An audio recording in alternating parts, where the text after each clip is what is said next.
Doctor Gradus ad Parnassum, une pièce d'orchestre composée par Claude Debussy en 1908. C'est pas pour orchestre. Excusez-moi Pascal, mais vous avez un orchestre. Ça a été composé pour piano. C'est pour ça qu'il y a un piano. Et c'est peut-être pour ça qu'il y a un pianiste. Tanguy de Villancourt, s'il vous plaît. Venez. Je me demandais aussi, mais bienvenue. Alors en fait, on va parler ensemble de Children's Corner de Claude Debussy. Je vous propose de vous installer. Donc ça a été composé pour piano, puis orchestré pour un orchestre. Alors que moi, je pensais que c'était pour orchestre réduit pour piano. Ça se faisait beaucoup, ça. Eh non, pas là. Alors peut-être qu'on pourrait écouter l'original de Claude Debussy dans ce Doctor Gradus ad Parnassum.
On va dire c'est la classe.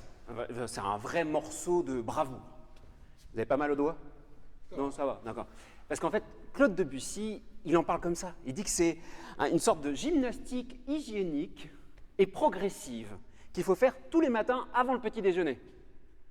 Ça marche. Mais d'ailleurs, c'est assez bizarre qu'il ait mis ça dans les Children's Corner, le coin des enfants.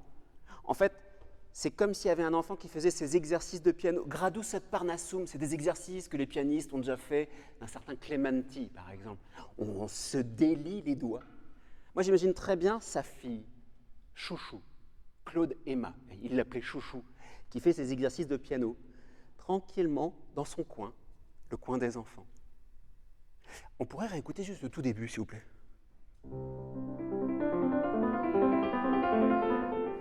Une guirlande. Et on sent que ça pourrait continuer comme ça. Alors pour orchestrer ça, on pourrait tous le jouer, c'est possible, s'il vous plaît, pour voir ce que ça donne. Non, je suis désolé. On est d'accord, ça marche pas. C'est... Non. Alors que là, c'est... Il faut des instruments... En fait, il y en a un qui faisait très bien, il s'appelle André Caplet. C'était un musicien de l'époque de Debussy, il faisait ça parfaitement, collé au style de Debussy, mais le transposé pour l'orchestre. Il orchestrait. Et pour le début, clarinette, flûte en relais, comme si c'était un seul et même instrument, et par-dessus une petite touche de corde. Voyons ce qu'a fait André Caplet.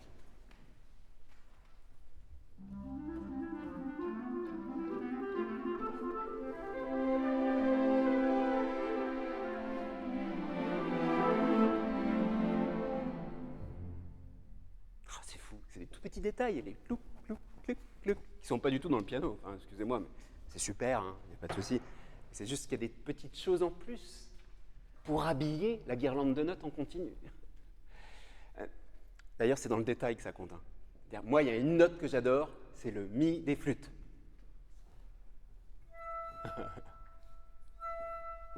Ça me fait des frissons. Encore, s'il vous plaît.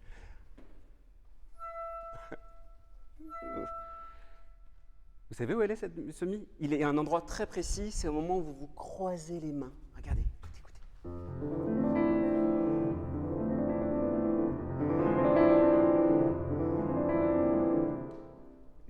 Non? Peut-être qu'en jouant les deux, on va bien entendre où est-ce qu'il est, ce mi, s'il vous plaît.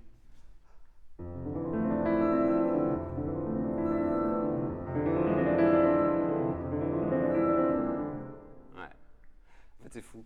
Il y a ce côté, en fait, minutieux de l'orchestration d'André Caplet. Parce qu'en fait, avec un piano, on peut faire plein de choses. Des quantités de choses incroyables. Le piano, c'est déjà un orchestre en soi. On peut même faire des fanfares avec un piano.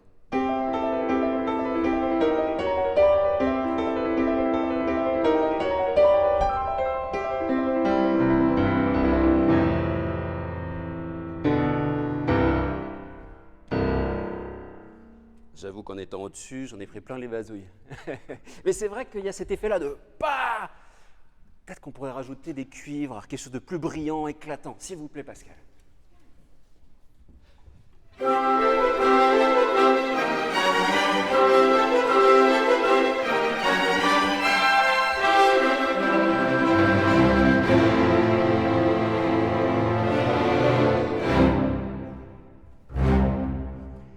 Ça marche. Il n'y a pas de souci, ça marche, mais il manque le détaché du piano. Parce qu'on entend le tic tic tic tic tic tic tic. Le piano. Mais oui, c'est ça. Le triangle. Les percussions. Bah oui, le piano, c'est un instrument à percussion. Il y a des marteaux qui tapent de partout. Il y a quelque chose d'incisif. On peut rajouter une cymbale avec le triangle, c'est possible? Les deux ensemble, s'il vous plaît, pour voir ce que ça donne.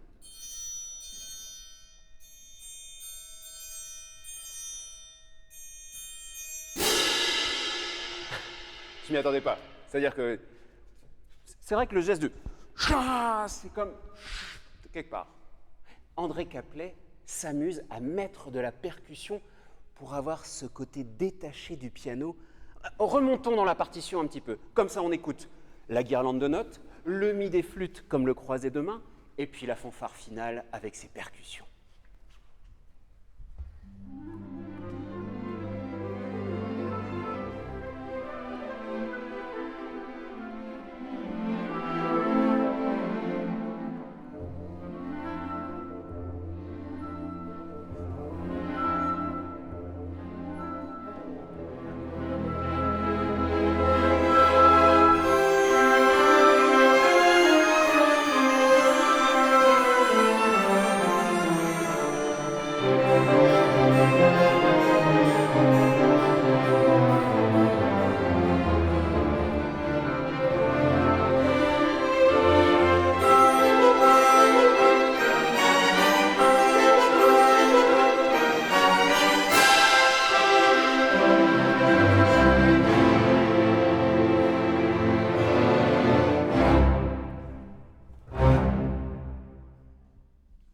Un piano orchestre ou un orchestre piano.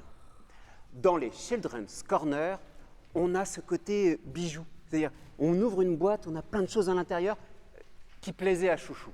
Les exercices de piano, sans doute, les poupées, les peluches, mais aussi Jumbo, ou plutôt Jimbo's Lullaby, la berceuse d'un éléphant.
Jimbo's Lullaby, la berceuse de Jimbo.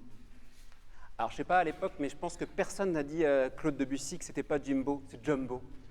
En fait, il ne parlait pas très bien anglais, Claude, et il a voulu quand même écrire des titres anglais parce que sa fille chouchou avait une nounou anglaise. Donc, elle parlait beaucoup mieux que son père, l'anglais. Sauf que lui, il a voulu faire la berceuse de Jumbo, qui était un éléphant hyper célèbre dans le monde entier à la fin du 19e siècle. C'est un éléphant venu d'Afrique qui s'est retrouvé à Paris, à Londres, et il est mort à New York. Mais c'est-à-dire, c'était un animal que tout le monde vénérait, parce qu'il était énorme. Les éléphants d'Afrique, c'est énorme. Et au début, on a vraiment l'impression de voir ce côté un peu pâteau de l'éléphant. Tanguy, est-ce qu'on pourrait réécouter l'éléphant ?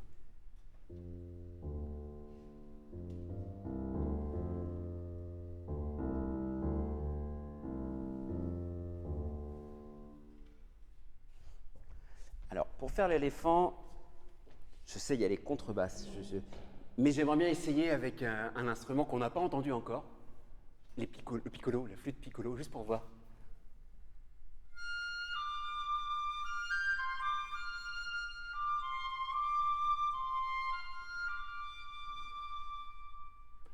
C'est super joli, mais peut-être qu'on gardera ça pour après. Parce que cette mélodie qui fait l'éléphant dans les graves, au bout d'un moment, monte au fur et à mesure. En fait, je suis désolé, contrebasse. Bah si. Bah oui, encore, je sais bien, mais c'est simplement, je sais pas pourquoi, il y a un truc, la contrebasse, c'est l'éléphant. Je suis pas le seul, hein. Il y a Camille Saint-Saëns, puis il y en a d'autres. Hein. On peut essayer avec vous.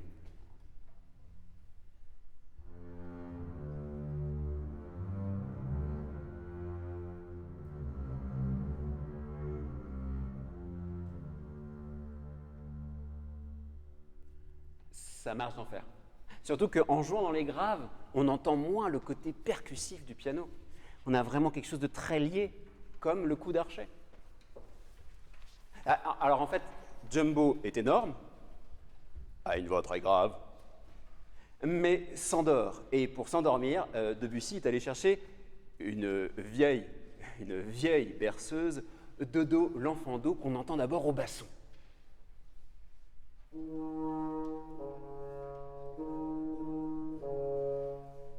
Ah oui, je sais, c'est un peu transformé, c'est modifié. Do, l'enfant do. On n'est pas beaucoup à le chanter comme ça aujourd'hui, mais c'est un vieux souvenir. Ils le laissent traîner comme ça dans l'orchestre, uniquement avec 2 notes. Da, da, d'abord au basson. Ensuite au corps. Et à la toute fin, au bois. C'est comme pour dire « dodo, dodo, dodo, dodo », parce que c'est une berceuse. Et il fait comme ça, il joue avec toutes les mélodies que propose le piano, et André Caplet s'amuse à faire ressortir une mélodie qui fait un peu un nananaire. Écoutez.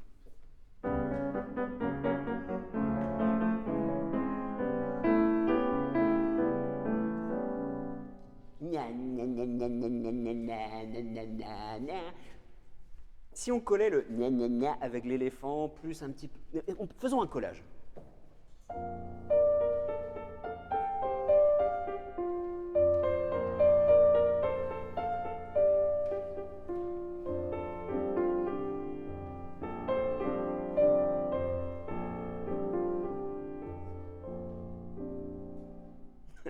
C'est fou, il y a 3 choses en même temps.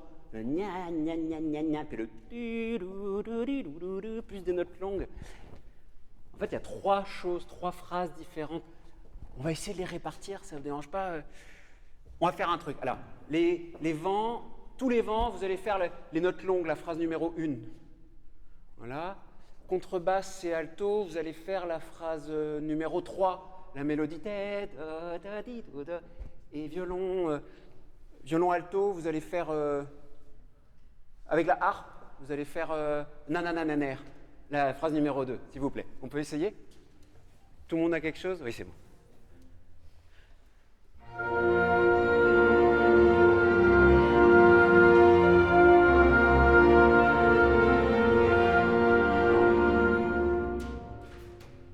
Non, il y a un truc qui... C'est Pascal, c'est vous qui m'avez dit quand une orchestration est loupée, c'est que ça sonne lourd. C'est un peu lourd, là. C'est pas à cause des vents, c'est à cause de moi.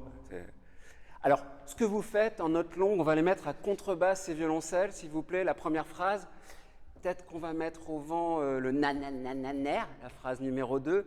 Et puis la 3, on va le mettre au violon, avec un peu de corps. C'est possible pour la phrase numéro 3 pour les corps aussi? S'il vous plaît, on essaye comme ça.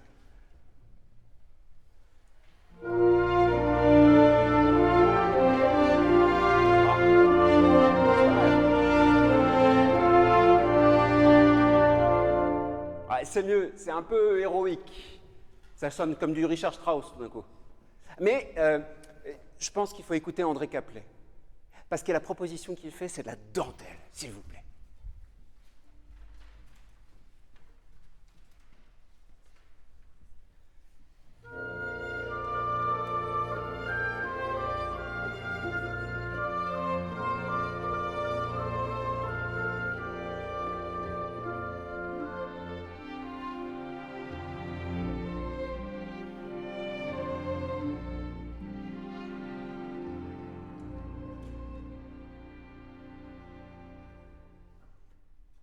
André Caplet mêle le son des flûtes avec les violons comme un seul instrument, plus les touches de pizzicati, des cordes pincées des cordes qui créent cet endroit très délicat. Rien à voir avec ce qu'on avait fait. Comme quoi, ça tient à rien, à l'orchestration. C'est des toutes petites choses. Par exemple, il y a une note qui pose problème. La dernière note. Ah. Encore. Encore. Sauf que c'est encore en dessous. Et le problème, c'est que je crois qu'il n'y a pas d'instrument qui... Est-ce que quelqu'un... Vous pourriez, les violons, jouer votre si bémol le plus grave, s'il vous plaît? Ah non, c'est beaucoup trop aigu. La harpe, peut-être, votre si bémol le plus grave. Ah non, c'est encore trop haut, en fait. Les corps, s'il vous plaît, votre si bémol le plus grave. Non, je crois que c'est encore trop haut. Les hautbois, je jure. Ah, vous avez un si bémol. Les flûtes, alors, s'il vous plaît. C'est encore trop beau. Hein, mais... Ah non, là, non, non, pas du tout. Bon, la contrebasse, alors on essaye, je pense que... Ah non. C'est fou, hein? On peut le réécouter? Et vous savez ce qu'il fait, André Caplet? Eh bien, il ne le joue pas. Enfin, pas vraiment. Enfin, si, avec un instrument incroyable. La grosse caisse.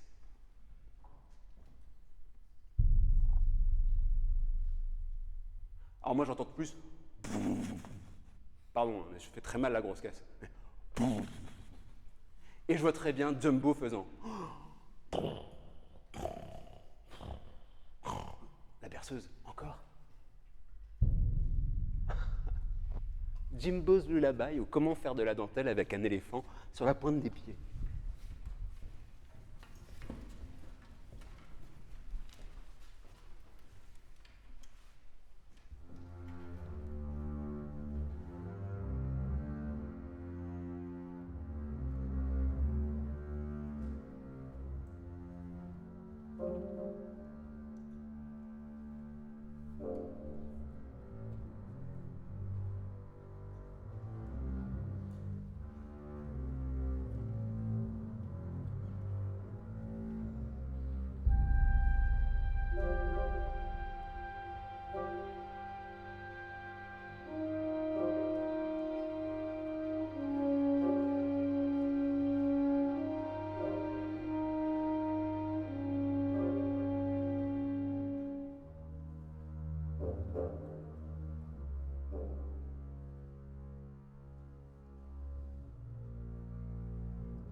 Jimbo's Lullaby, la berceuse de Jumbo. Mais oui, Claude Debussy veut plaire à sa fille, Chouchou. Donc il parle de Jumbo, qui devait sûrement être dans la tête de Chouchou, comme une sorte de personnage un peu imaginaire et un peu réel. Il parle de ses poupées, de ses peluches et de la neige. Alors comment... Tanguy, vous pourriez faire de la neige, s'il vous plaît?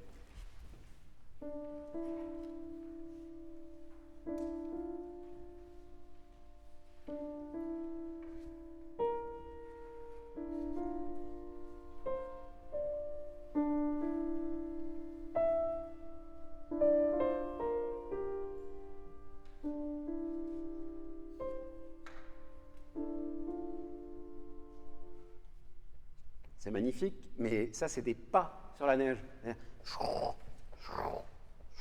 Discrètement comme ça. Ça, c'est du Claude Debussy, mais est-ce que vous n'avez pas des flocons de neige qui tombent plutôt quelque chose Alors, c'est bizarre, parce qu'on a l'impression de flocons qui tombent ou qui volettent, mais ils vont vers le haut. Enfin, c'est pas grave. C'est du Claude Debussy aussi. Mais c'est du Debussy qui flotte. Là, c'est les premiers flocons. Est-ce qu'on pourrait avoir un flot continu?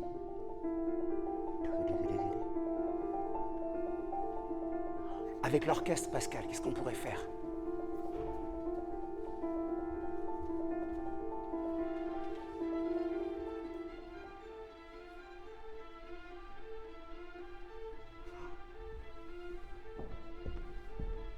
Ça marche super. Merci.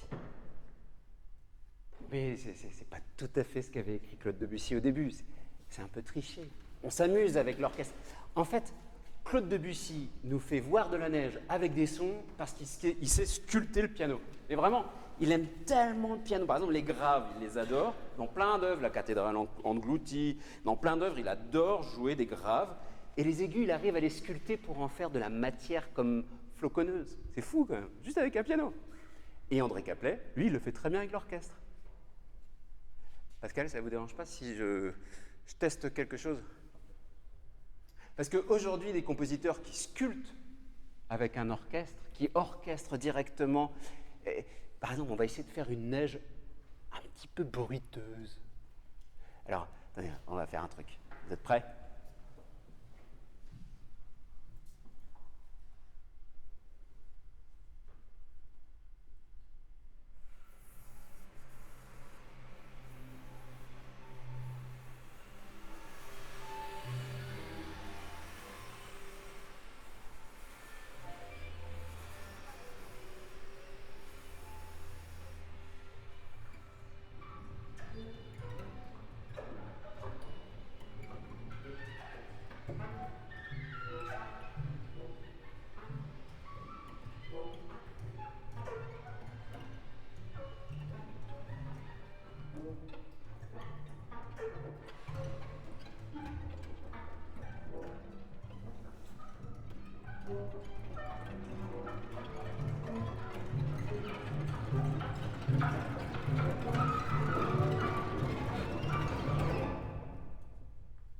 On pourrait me dire c'est pas du tout du Debussy, mais quoique.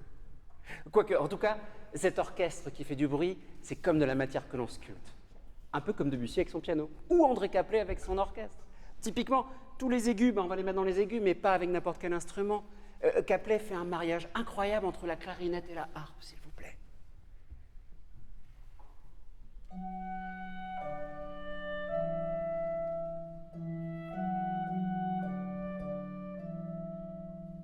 Il fait émerger comme ça des petites mélodies, comme si c'était une chanson enfantine, un peu comme Dodo l'enfant d'eau.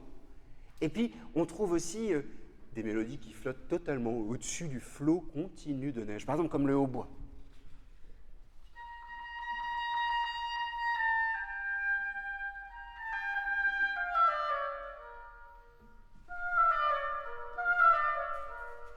Quelque chose qui gonfle au fur et à mesure.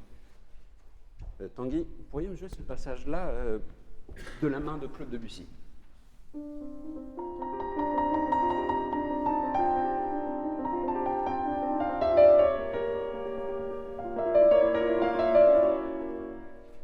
Là, il y a un truc de fou, c'est-à-dire qu'on a à main gauche, on a le flot continu de neige, comme tout à l'heure.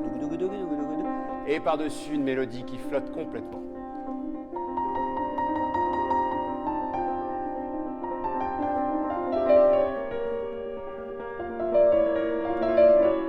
Vous êtes coupé en deux. Regarde, deux cerveaux. C'est ça qui est incroyable avec les pianistes. Et Debussy, il a deux cerveaux. Un cerveau piano, un cerveau orchestre. Et je suis sûr que lorsqu'il a écrit ça, il a pensé à tous les aigus de l'orchestre. Comment faire de la neige toujours scintillante que André Caplet avait. Ah mais je vous oublie pas, hein, vous inquiétez pas. C'est vrai que on ne parlait pas suffisamment des basses parce que c'est quelque chose d'assez important.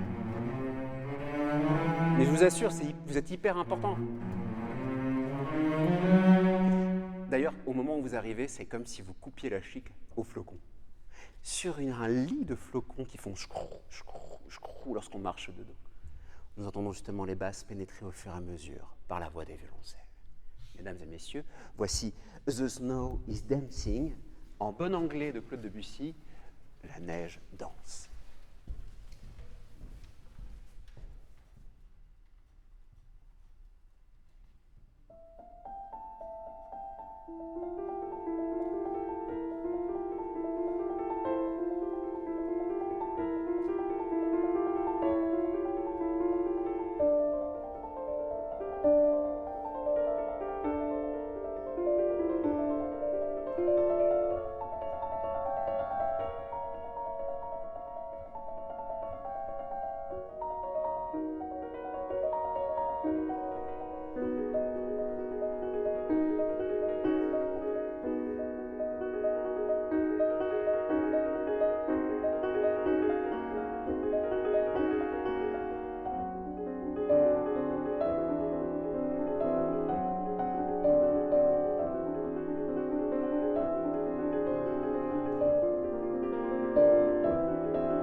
Golliwog's Cakewalk. La danse du gâteau du Gollywog. C'est ça. C'est quoi un cakewalk? Ça y est, ça je connais. Ça je connais. C'est du stride. Ça c'est un geste qui vient du jazz. Enfin du tout premier jazz. Au moment où Debussy écrit les Children's Corner, la France et l'Europe découvrent ce qu'est le jazz. Et c'est le geste des pianistes de jazz du tout début de l'histoire du jazz. Le stride. On pourrait rajouter la main droite, parce qu'il y a un effet de rythme incroyable. Ah, et là on est parti pour le cakewalk. Alors le cakewalk est une danse. On peut la danser comme ça, tranquillement, à défiler, avec sa compagne, ou sa cavalière, un tambourin à la main. Puis d'autres qui vont faire. C'est juste ça. C'est du cakewalk. Et tout ce que va faire Debussy, c'est faire danser ce Gollywog, qui est une sorte de poupée complètement échevelée, à ma manière, sur ce rythme entêtant. On sent le déhanchement, on sent les épaules qui tombent. Voici le Gollywog's Cakewalk de Claude Debussy.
C'est tout ce qu'il faut. Ouais, exactement. Le contretemps, c'est ce qui apporte le swing.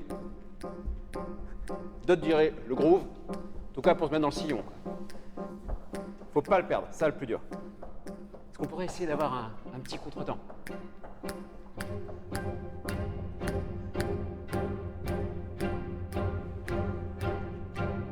Merci, merci. En fait, faut pas le faire tous, ça marche pas en fait. Parce que d'un coup, faut que ça soit toujours un peu levé. Puis il y a des instruments qui font très bien ça. Tout le monde le fait très bien. Mais à qui on donne ce rôle-là? Aux origines du jazz. Aux origines du jazz, ce sera mieux. C'est la caisse claire. Il y a des musiciens qui faisaient de la caisse claire, ils faisaient ça toute la journée. Et vraiment, dans le ragtime, dans les cakewalks, ils faisaient ça tout le temps. Alors ce qu'on va faire, on peut peut-être mélanger à la caisse claire la cymbale et la grosse caisse et on va avoir une batterie, quoi.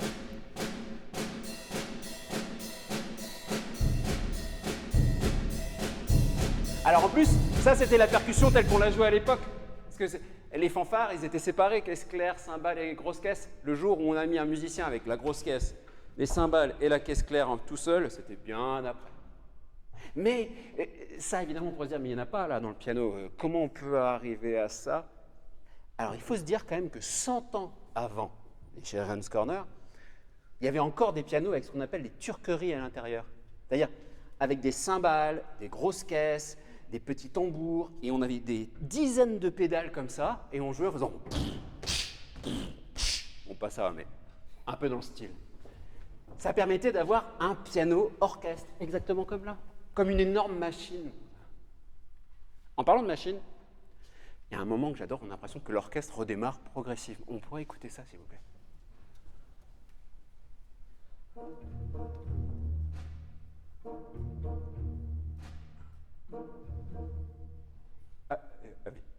C'est une pompe.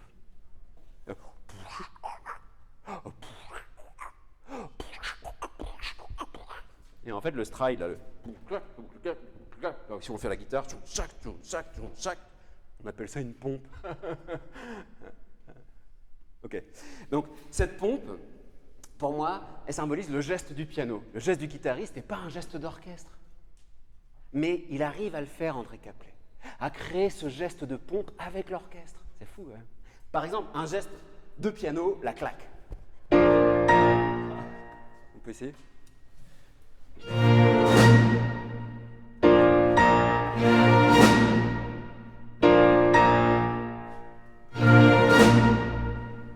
petite dernière? Une petite dernière, juste pour voir.